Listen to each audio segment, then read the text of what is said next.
Hi, my name is Mary Joszel Catherine Esberto Shaw. I live in Barangay Mangga, Capasterlac, grade 2, 8 years old. Cinderella. Once upon a time, a girl named Cinderella lived with her stepmother and two stepsisters. Poor Cinderella had to work hard all day long so the others could get rest. It was she who had to wake up each morning when it was still dark and cold to start the fire. It was she who cooked the meals. It was she who kept the fire going. The poor girl could not stay clean from all the ashes and cinders by the fire. What a mess, her two stepsisters laughed. And that is why they called her Cinderella. One day, big news came to town. The king and queen were going to have a ball. It was time for the prince to find a bride. All of the young ladies in the land were invited to come. They were wild with joy. They would wear their most beautiful gown and fix their hair extra nice. Maybe the prince would like them. At Cinderella's house, she now had extra work to do. She had to make two brand new gowns for her stepsisters. Faster, shouted one stepsister. You call that a dress? Screamed the other. Oh dear, said Cinderella. When can I? The stepmother marched into the room. When can you what? Well, said the girl. When will I have time to make my own dress for the ball?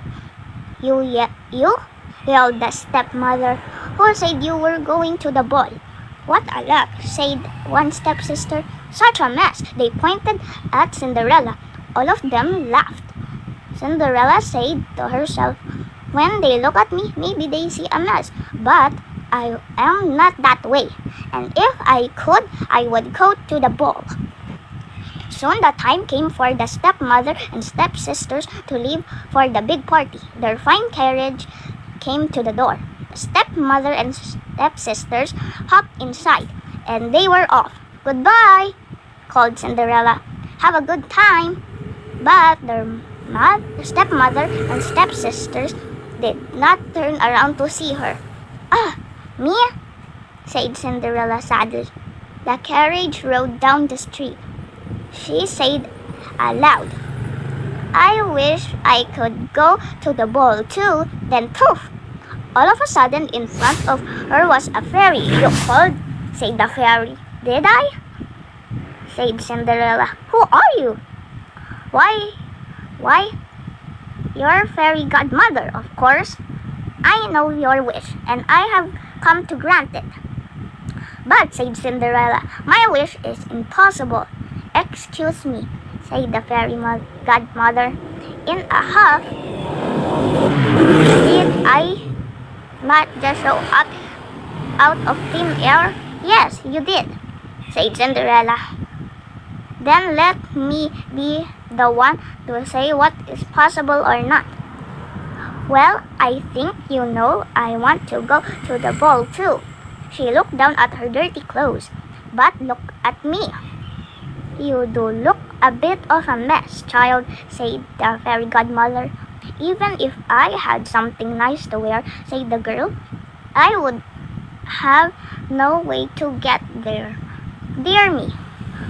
All of that is possible, said the fairy. With that, she tapped her wand on Cinderella's head. At once, Cinderella was all clean.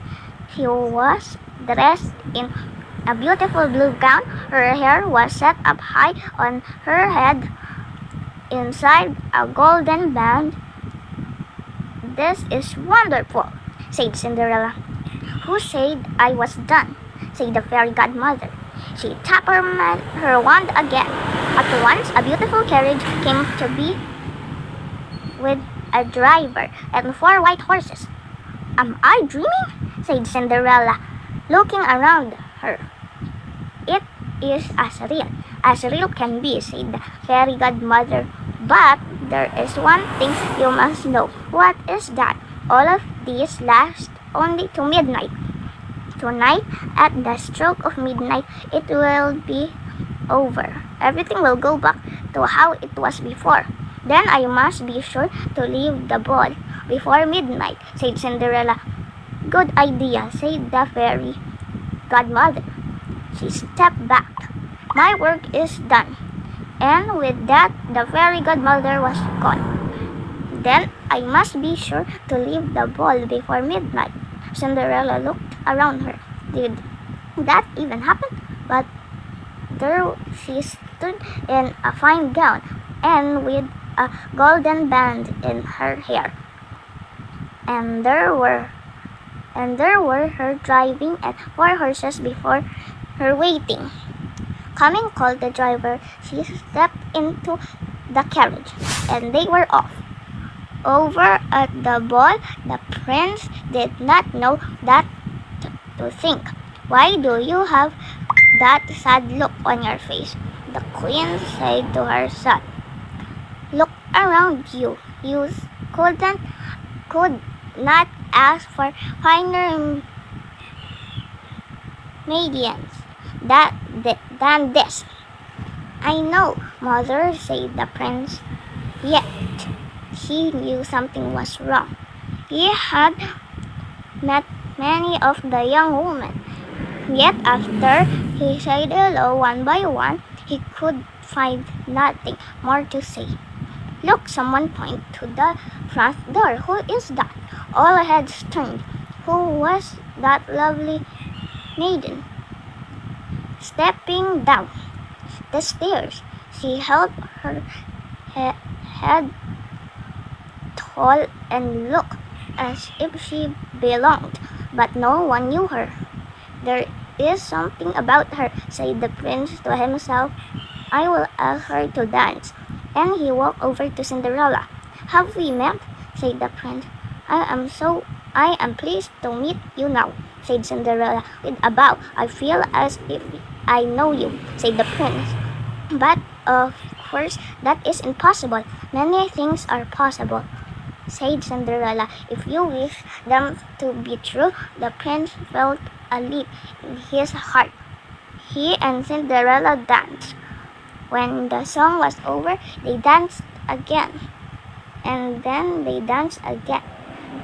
And yet again. Soon the other maidens at the ball grew jealous. Why is he dancing all the time with her? They said. How rude. But all the prince could see was Cinderella. They laughed and talked, and they danced some more. In fact, they danced for so long that Cinderella did not see the clock. Dong! Said the clock. Cinderella looked up. Dong! Went the clock again. She looked up again. Oh my! She cried out. It is almost midnight. Dong! Rang the clock. Why does that matter? Said the prince. Dong! Called the clock. I must go, said Cinderella. Dong!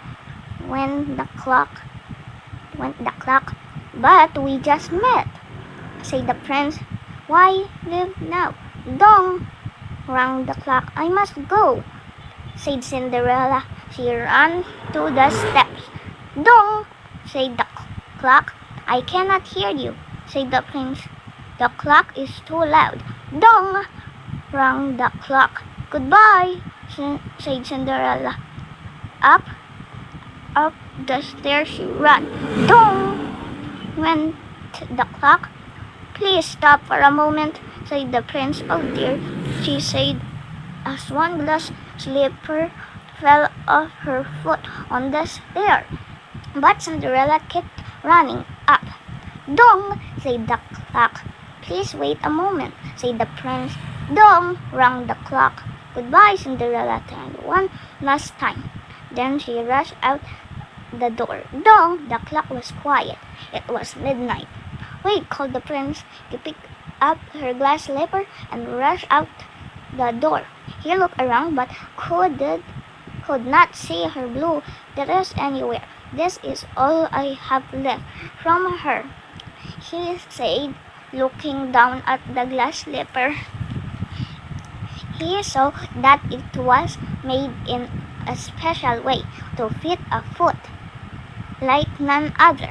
Somewhere there is the other glass slipper, he said. And when I find it, I will find her too. Then I will ask her to be my bride. From hut to hut, from house to house, went the prince. One young woman after another tried to fit her foot inside the glass slipper, but none could fit. And so the prince moved on. At last the prince came to Cinderella's house. "He is coming," called the one stepsister as she looked out the window. At the door screamed the other stepsister. "Quick!" yelled the stepmother. "Get ready. One of you must be the one to fit your foot in that slipper, no matter what."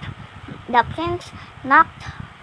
The stepmother flew open the door. "Come in," she said. "I have two lovely daughters for you to see." The first stepsister tried to place her foot in the glass slipper.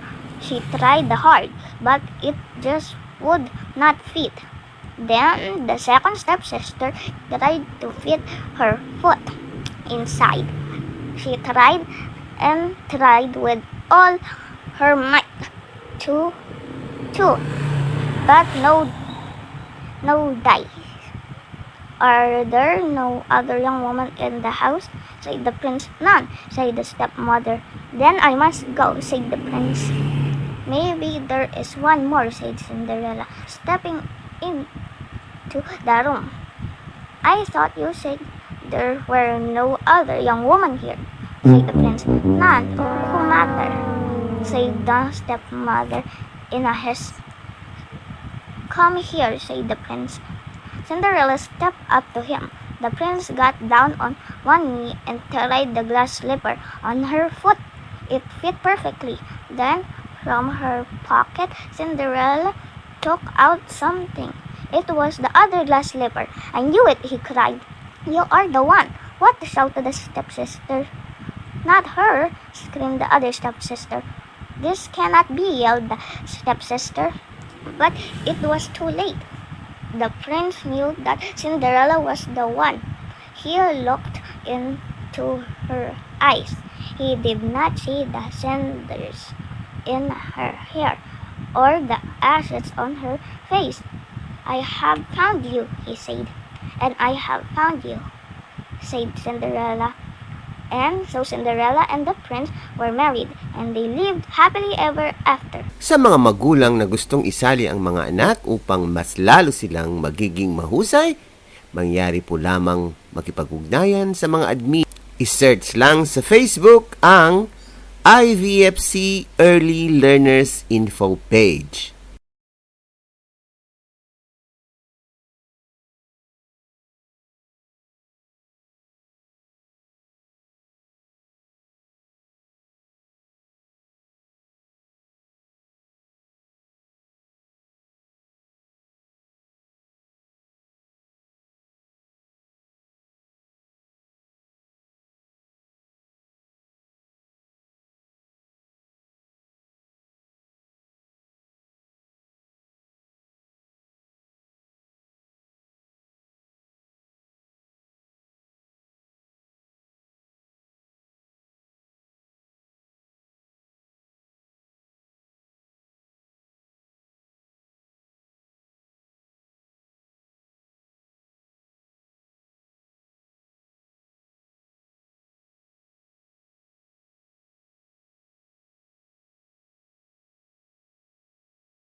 Hey,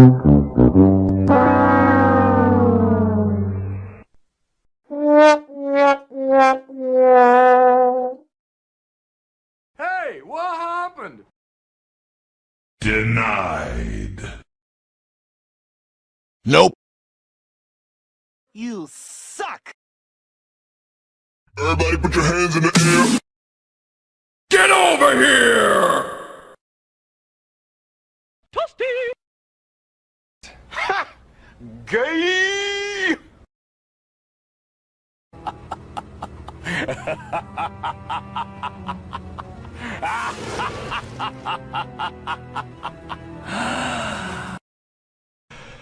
Quad!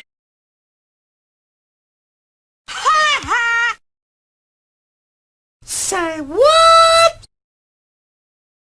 Monster kill. To infinity and beyond!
I got a bad feeling about this.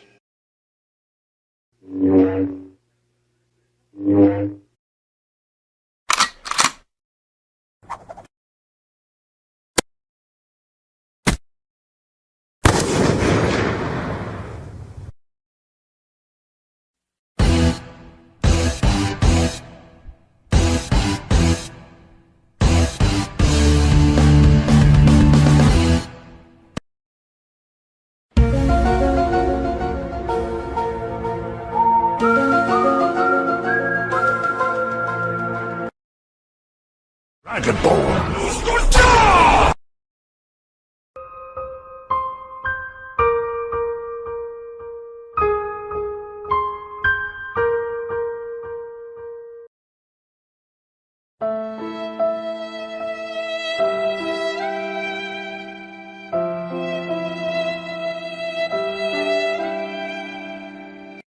LOL